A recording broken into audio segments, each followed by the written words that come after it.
Maybe you're a new TPT seller and you're wanting to make sure that you've started your TPT shop off right by having like great thumbnails and having it be organized and just making the overall look of it look really good so that people want to buy your stuff.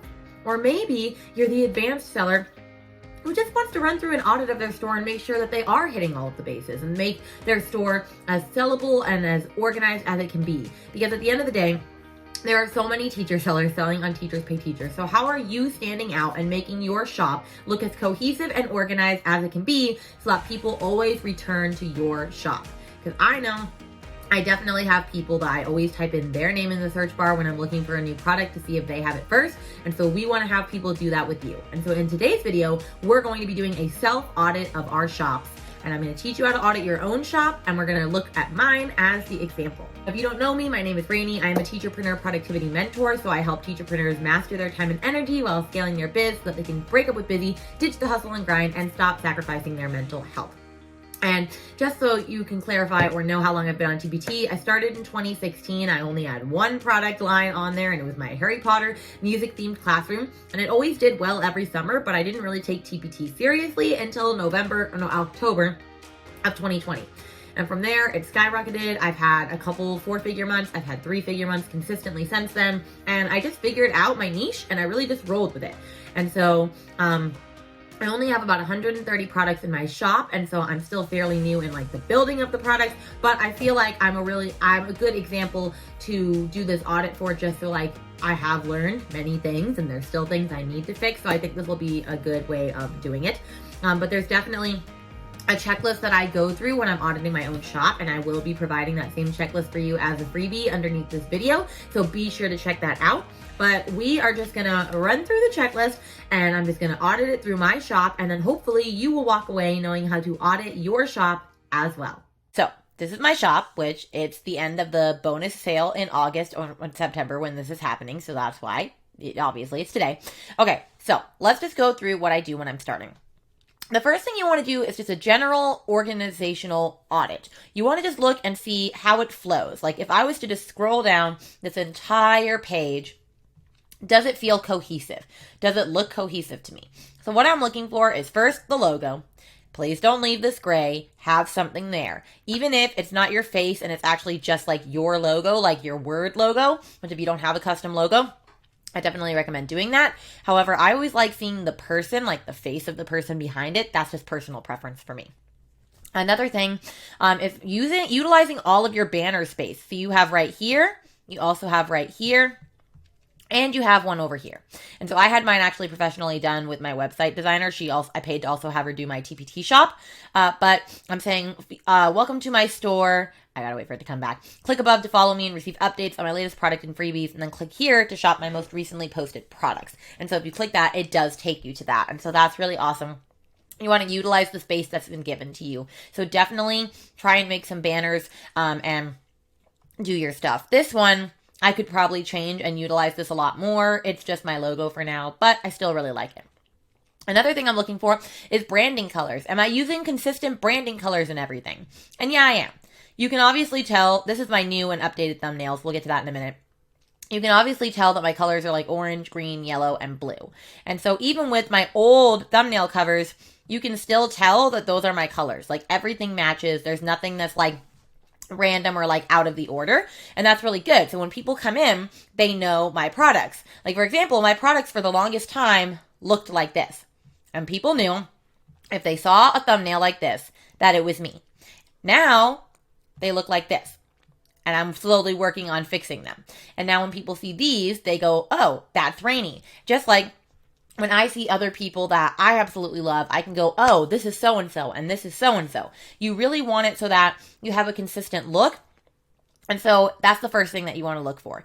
If everything is not consistent and you have one thumbnail that's purple and another that's like orange and another that's green, and then, your logo is gray, and then you have nothing in your banners and stuff, like you're just going to look like a sad little shop. And we don't want to be a sad little shop. We want to look like we actually are a store owner. And that, this is our business, so we want to make our shop look professional. That would be like walking into a grocery store and them not having like anything on the shelves and they have like one of their signs and like the light is out. So instead of just saying like Publix, it says Publix, and that, you know, there's just like, I don't know, carts all throughout the store that have been emptied and abandoned. Like, it doesn't look professional if it's like that. So we don't want that with our shop either.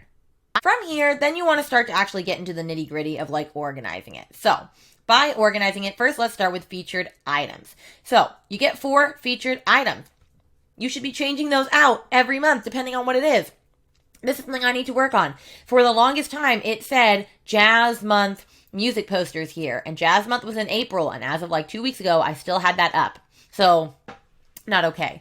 But I just updated them. I know that people are buying classroom decor right now. And so that's why I have my magical music themed classroom decor and my farmhouse music decor bundle. But I also know that I really want people to buy my TPT organizational bundle for Trello because my Trello boards are really awesome. So I always promote that. And I also know that some people are still going back to school right now, and so my first day of music slides and presentations would be perfect for them. And this one's actually been selling really well as of late, probably because it's a featured product. You want to make sure that you really are utilizing your products to the best of its advantage. So if you don't know how to actually do that, you're going to go into your product listings. And then let's say you'd click quick edit if that's the one that you want to make, and you would click featured product, which it's not going to let me do that right now because I have 4 of 4 used. But that's exactly how you would go about doing it if you need to change your featured images. So then if we go over here, we have custom categories, and I could be a lot better at this one as well. I have custom categories, but I don't have enough. There's definitely some that I need more categories for, and I always get lazy of like going over to change my categories. But I need to do that. And you can change the order of them through adding like little symbols or even emojis. I've seen people use emojis for theirs. You want to have categories so if someone is looking for a specific thing, they can just search. Like if people were looking for Halloween items right now, they could click on my Halloween section and not have to scroll through and type Halloween in here, which I have done in a shop before if I can't find the category that I want. But we want to make things as quick and efficient for the buyer as possible. The longer they have to stay on our shop looking for things instead of just finding the thing, the sooner they're going to get agitated and they're going to leave. And we want to avoid that at all costs. And so I have these categories and all of these different ones. And so I want to have more than that, but you want to have as many categories as you can. And you also want to change the order of them when you need to. Like when it was St. Patrick's Day time, I had this at the top. I had put like 4 asterisks or whatever so that I would move up. And so that's just like your featured items. You want to make sure you're checking on that pretty consistently, probably once a month, making sure that your categories and that you're actually putting your items into the correct categories. So that's another one. And then these ones, I don't really focus on as much. You don't really have to worry about all of these. You want to also go through and check a couple other things. So sometimes people might go into your profile. Make sure there's actually stuff there. And if you don't fill something out, it's going to say nothing was written here. And in order to get rid of that, you're just going to press the space bar and then that won't be there anymore. But actually fill this out because some people actually read this. So that's another thing that you can do is actually checking and editing your profile. Now, I want to talk really quickly about the number of products in your store. Once you get to 50, things really start to lift. And then once you get to 100, things really start to sell. And then it just goes up the more and more items that you have. So you want to try to really build your store up in the beginning. Because there's nothing wrong with a store that only has 4 products. But if I'm looking for a specific thing, and there's a person that has 4 products, and a person that has like 100, and they're doing the same thing, I'm probably going to go with the person that has 100, not because I don't believe in the person that has 4, but I would probably think they're still figuring out like how they make their products and like the quality of their products, because I know my first few products were definitely a dud, and I still have to go back and fix those. I know that they're a mess. So it's just the more you do it, the more you get better at it, the more practice you have. So you want to build up those products as quick as you can so that people are not questioning whether or not you know how to do what you're doing, if you know what I mean. Okay, so we've organized and looked through everything. Then, of course, we're going to need to start looking at products. And a great place to start with looking at products would be your freebie. Now, you want to have a bunch of freebies. Not a bunch, but I try to do at least, whenever I make like a product line, I try to do at least one of those products to be free. So, for example, I just did let me find it. Let me click on most recent. I just did all of these not the farmhouse music ones before that. Okay, you know what? It's too low. I just did like a back to school steal the bacon rhythm activity, and I did it with like 12 different rhythm sets. And so I decided to make the Tigga Tigga one for free. And I'm actually going to probably change that out as my free download because my Duke Ellington one has been there for a while. But you want to make sure that your freebies maybe relate to a product line so that if they really enjoy it, they can buy the rest of the product line or the rest of the bundle, which is exactly what I did with my Duke Ellington one. So I'm going to download it for you really quick so you can see what it looks like. But you want your freebie to provide them value. If they're not getting any value out of it, and it's not a good freebie, like if they don't think your freebie's good, they're not going to think your paid stuff is good. So you want to give them the goods from the get-go. And so this is my freebie. It's been there for a while. It's called A Day in the Life Duke Ellington, and I do virtual music field trips. And so the way that these go is I basically go through a day in the life, or basically their whole year or their whole life of Duke Ellington. And I give facts about when they were born and like just different musical facts about them. And then I include music examples. And so you could listen to this and actually get to see Duke Ellington. And then we go through all of it. So I'm just going to keep scrolling through until we get to the end. Here's an interview with Duke Ellington, and then we keep going, and then here's a cover by Lady Gaga. Then this was when it was distance learning, so they could say 3 facts they learned about him, and then I add a music piece at the end. So this is a rhythm play along to It Don't Mean a Thing If It Ain't Got That Swing, and then I provide all of the patterns right here. And so they have a music piece that they can actually go and use with their classes. I used this with my 4th and 5th last year. It actually went really well. So this is a great freebie, and I have multiple bundles and things that go with that. Oops, wrong one. I was checking out another person. So let's see. Let's go to my virtual music field trips because that's a category, because that's one of my best selling ones. And I have bundles for that. Like I have a Women's History Month field trip bundle. I have a Black History Month field trip bundle, which I need to add those bundles into this thing. But yeah, if you look at this one comes with Aretha Franklin, Diana Ross, Ella Fitzgerald, and Joni Mitchell. And so people have really liked my freebie. And so I figured, oh, well, I might as well continue to do that because people are going to really like that. So you want to make sure that your freebie is actually providing them value. And then if we click into this, we can see that it's had 639 downloads. So that's pretty good. I would say that's good. Oh yeah, and here's the rest. I have a Black History Month one, a music activity bundle, and a jazz music bundle. So definitely make sure your freebie is good. Then we're going to go into actual products. So I'm just going to go with my best sellers, and we'll just start there. So let's click on, oh, it's actually changed the order. Awesome. All right, let's do this one. Okay, so this is my Ella Fitzgerald virtual music field trip, Day in the Life. It's the same exact thing. I have a video preview, and I have all the things. So when you're looking at a preview, or at a product, here's what you want to look at. You want to make sure your cover image is consistent and that it's in big font and the colors of your brand colors so that people can read this from down here. If you can have a video preview, I highly recommend it. Mine are nothing crazy. They are basically just me playing through the entire thing, just top to bottom, so that everybody knows exactly what's included and there's no questions, ands, ifs, or ifs about it.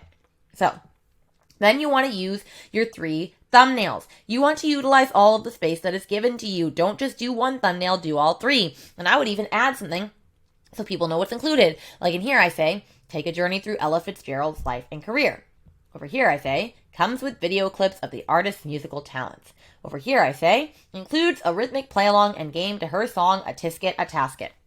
And so I'm really letting them know what is included. So you want to make sure that you have a good cover, 3 thumbnails, and then also a video preview if possible. Which if it is a Google Slides one, they don't let you have a video preview. So instead, the workaround for that is to upload an animated GIF that can do the same exact thing from this. Maybe I'll make a video in the future on how to do that. But that's how you do that. Then you want to look at your description. You want to make sure that it is not just one big jumble, like a giant sentence and like run-on sentences and all the stuff. You want to make sure that they can read it, automatically know what it's going to do, what it comes with, and how it can help them. And so if you see, I have a bunch of things highlighted in black. Those are my key words. The first couple of sentences are your snippet. And that's actually what TPT pulls from to promote your product inside of like search. So for example, if I was to type virtual music field trip, we'll see if any of mine come up on this first page. If they don't, like for example, look, my friend Jess, she is rocking it. All of hers come up first. And then there's my friend Becca. more, and then that's another friend of mine. And then mine does come up, so I need to work on getting it a little bit higher because I only have one of those. I have two. Cool. 3, 4. Okay, I'm on the front page 4 times. That's still really good. Really, really good. Especially when you look at the bottom and there's at least 534 results for this. So I'm not going to be too sad. Not too sad. That's pretty good. So they pull from the title, of course, which you definitely want to make sure that you have keywords for that. So I knew virtual music field trip was one. Day in the life is not as much. Ella Fitzgerald definitely is one. If someone's looking for Ella Fitzgerald, for sure, they'll find mine as well. But the snippet is what they pull from. And so you have to think of keywords that they're going to be searching for. They might be searching for Black History Month, Ella Fitzgerald, music room. They might be looking for a virtual field trip. They might be looking for an instrument and classroom game. They might be looking for specifically a Tisket, a Tasket, or Google Slides, or PowerPoint. And so I'm actually typing in keywords that will help me get found. So I'm explaining in the first snippet what it's about. And then I'm saying it comes in a PowerPoint form and Google Slides, and that this is what it does. It'll go through their life, watch clips from the different stages of their life, and then they get a chance to show what they learned by answering the questions. I include a 40-slide field trip, an instrument play-along and classroom game to a Tisket, a Tasket. So I'm letting them know exactly what is included so that there are no ifs, ands, and buts when they buy this product. And then I also have related products, like my Martin Luther King virtual music field trip, or my, they should be more related in this. Like, these are not related, so I need to go back and do that. I definitely need to work on related products. You should always have related products because that way, for example, if this is in a bundle, 1, you're going to want this to happen. But 2, you just want to link it down here as well below so that people are like, oh, well, I want this, but I definitely also want that. And then maybe they buy more than one thing just because it said related products. So definitely have that. And then you want some way for them to join your email community and then ways to connect with you. So I link to my blog, my Facebook, my Instagram, my YouTube, and my email newsletter, so that they have multiple ways to connect with me from beyond TPT, especially because people might have come to you from one of these different platforms and maybe they want to see you on a different platform. So that's definitely something to look into. Also, when you're auditing your store, make sure that you're responding to your reviews. That's something important too. I always try to. I don't always get to all of them. Like, this is one that I'm going to need to respond to because I didn't know. Oh, this is a great example. I didn't know that the YouTube isn't working anymore on slide 12. So I'm going to go in and immediately fix that. So make sure that you're responding to your reviews. And then also make sure that if you have any questions, which this one does not, it doesn't have any questions, that you're answering those as well. So that should be part of your audit as well when you're going through your products. And then the final thing that I would look at is your pricing. Just type in and see what other people are doing. So let's just use this as an example. Virtual music field trip. Okay, so we have, let's see, $4, $6.40, because this one's probably a little bit meatier. $4, $4.80, $4, $4.80, $1.60, a bundle. All right, it looks like the typical goal is about, and this is on sale. I'm looking at sale prices right now. Is about $4 across the board, really, and so I'm right where I need to be. You just don't want something to happen where you're way higher than everybody else, because if you're providing the same amount of stuff as them, they're never going to buy yours. I mean, maybe they will just because they love you so much and they know your stuff is really good.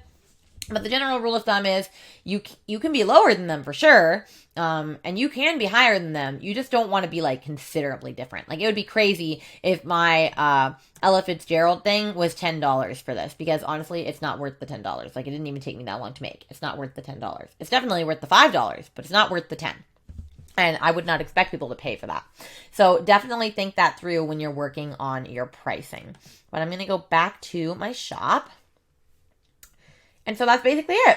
So yeah, so we looked at branding and consistency as a whole. We talked about organizing it, making sure you have custom categories, making sure you work on your featured items, making sure you fill out your profile, and then just taking a product and running with it. And so let's actually go though. This will be good. Let's go to a really old, really old product of mine, just so you can see that like progress is a thing. Let's see. These are not like, actually, this one's probably older. This was when I just started to like focus on TPT. So first off, I don't like this thumbnail. Like, this is not exciting. Oh, I definitely forgot previews. That's important. Make sure you have a preview. Like, this is showing pretty much what's in it. Make sure you have a preview. The preview could be the difference between people buying your product or not. I look at everything when I buy a product. I look at thumbnails, the preview, the video preview, and the description. Okay, so this is not bad. But this is not a keyword. It's almost Christmas time, and you know what that means. Bring out the Christmas rhythm games. I'm ready. That is not helpful. Not helpful at all. And this is fine. This tells them, like, what the following slides are. And these are related items, so, like, this is not terrible. This is honestly not as bad as I was expecting it to be, but it's not as good as it could be. But you want your, you know, just your stuff to actually be able to show that, like, what all is included in your product. But I hope that this was super helpful and that you kind of feel a little bit better about auditing your own store. Also, if you would be interested in getting a store audit for free, then please comment down below with your store name and like a little bit about you, and I will try to do 2 to 3 mini store audits in a future video, and maybe just start to continue that down the line. So let me know if that's something that you would be interested in, so I can help you save time when you're uploading products and stuff by making sure that your store is where it needs to be. So that's basically all there is to auditing your TPT shop. So like I said, I'm gonna have a checklist down below that you can download so you can actually go and audit your store yourself and make sure that you're checking all of those boxes. It's okay if you're not. As you saw, I have a couple of things I need to edit myself, like my custom categories and my related products, and I need to go and actually finish doing all of the cover images to make them the same, which I'm not excited about doing because that's going to take a million years because I have 130 products and I've only done that to like maybe 20. But it's okay nevertheless. All right, I hope this video was super helpful, and if you have questions about it, please drop them in the comments down below. Let me know future videos that you want to see coming forward. But for now, I'm going to finish filming a couple other videos while my son is still at my mother-in-law's because I got home early from work. And I will see you all later. Make sure you like, subscribe, share, all of those things, and I will see you on Sunday. Bye, guys.